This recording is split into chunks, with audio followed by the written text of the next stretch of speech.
So this is where we've got to the main broccoli stalks that we've been gradually ripping down and shredding. I'm just trying to get as much of the soft green material off them. We've got a petrol powered shredder, but it's been repaired about 3 times over the years and it's pretty well finished now. So we're just trying to cut it up as best we can to make good use of it. So yeah, sort of been cutting down spent celery and a variety of other things that have had their time now in the garden. Once we get this covered, you may be having a look at the content of the actual brown material. Most of this is actually wood-based cat litter. It's not the wood fire pellets that people can buy that actually have an oil penetration in them. Because they're used with animal use, they're basically chemical free, and they're made out of sawdust and things like that in hardwood mills in Australia. It's obviously the obvious question. Yes, we remove the poo. That's taken out and it's left for a while for a lot of the chemical to leach out, of the urine to leach out.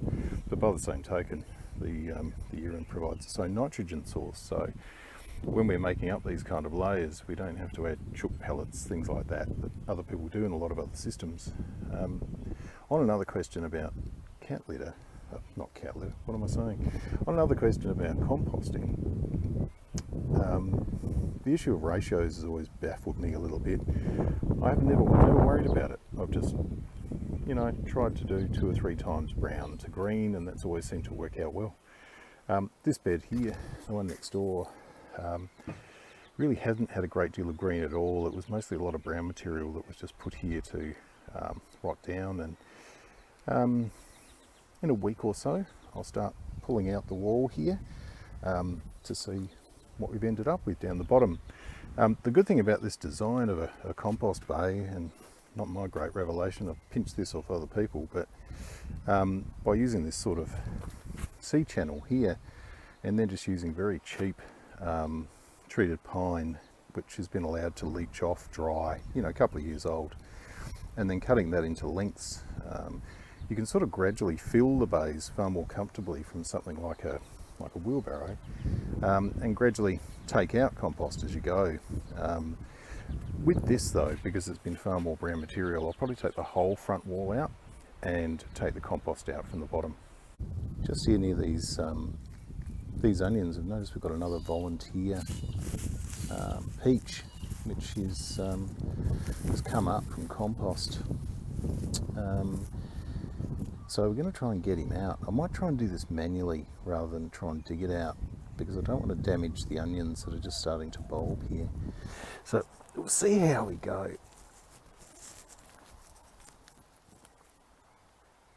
There we are. You have a look here.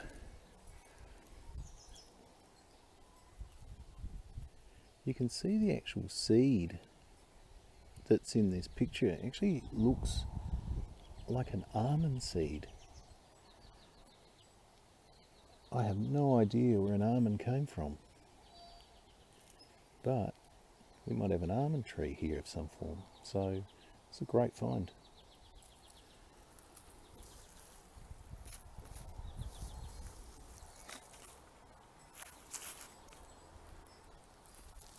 Let's bed our little friend in here.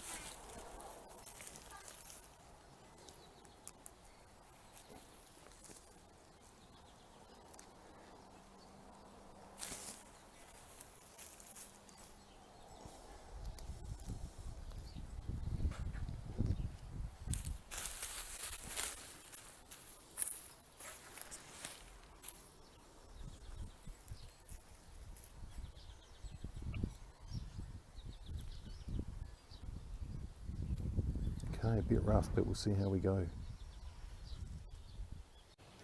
So there he is, that's the new one.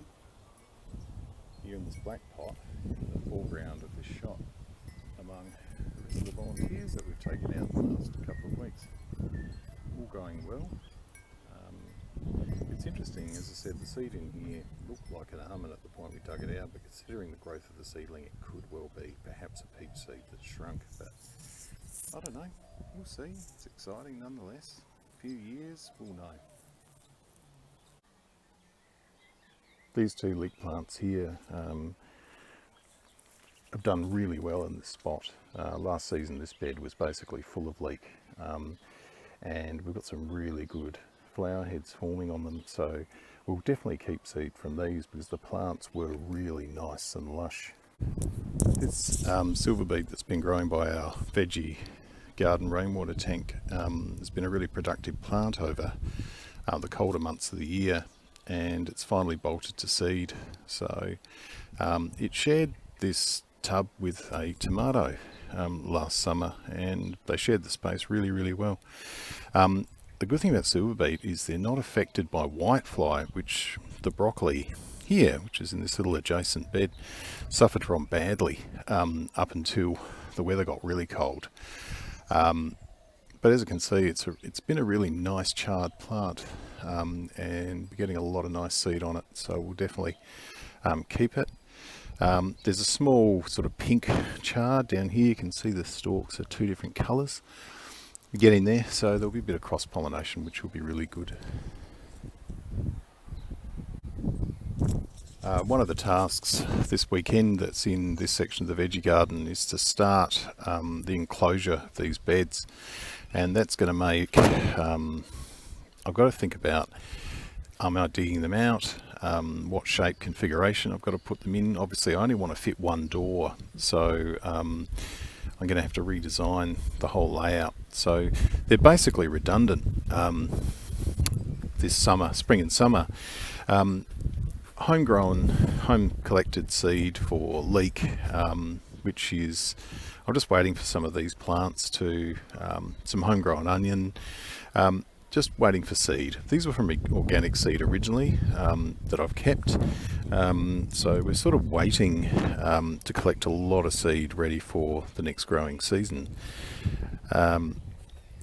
These beds, as I said, mostly onion and leek through last year, but we can see some from moving soil around and adjusting beds. You can see over here that we've got some sweet potato slips which are penetrating through with the weather, so it's going to be good. Ez has had a haircut. Hey Ez! The new rain gauge is doing a really good job. Sorry about the bad images and the sound. I haven't set it up properly, but just excited to see the new one collecting.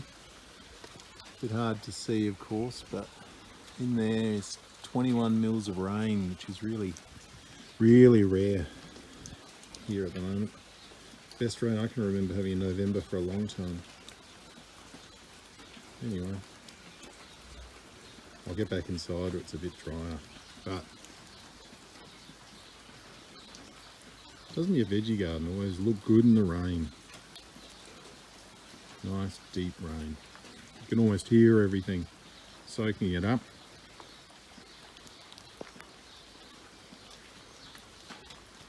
Everything perking up beautifully. All the tomatoes we've moved down here. Our volunteer seedlings doing great. Yeah. Still a lot more cleaning up work to do. Onions thriving in this kind of weather. Got to think about what I'm doing in this bed here. Anyway, maybe another day, another video. We'll make some plans. Anyway, the celery's got to come out.